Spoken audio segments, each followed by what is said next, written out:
I am the Tofu Golem. Please enjoy the video. You start by confirming RDP is provisioned and you have the required account privileges. Next, install a VPN client on the remote machine.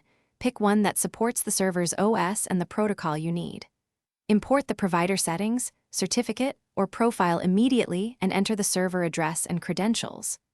Once done, verify local firewall rules allow the VPN client outbound traffic, and that port rules on the host won't block the tunnel. This prevents simple connection failures before you proceed to connect.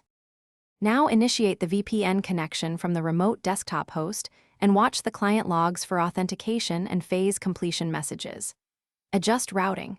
Choose split tunneling if you need local internet access, or force all traffic over the VPN for full protection. This affects latency and resource access. Make sure the server registers a virtual adapter with a VPN-assigned IP and that the route table contains the expected routes. Once established, test access to internal resources to confirm traffic flows correctly through the tunnel. Finish by launching an RDP session over the active VPN and verify resource access and acceptable latency. Disconnect other interfaces to ensure the session stays on the tunnel.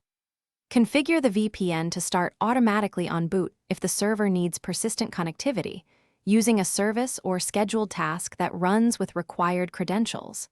If something fails, focus on DNS resolution, incorrect routes, or blocked ports. Examine both client and server logs for authentication or certificate errors, and confirm firewall rules are allowing the tunneled RDP traffic through.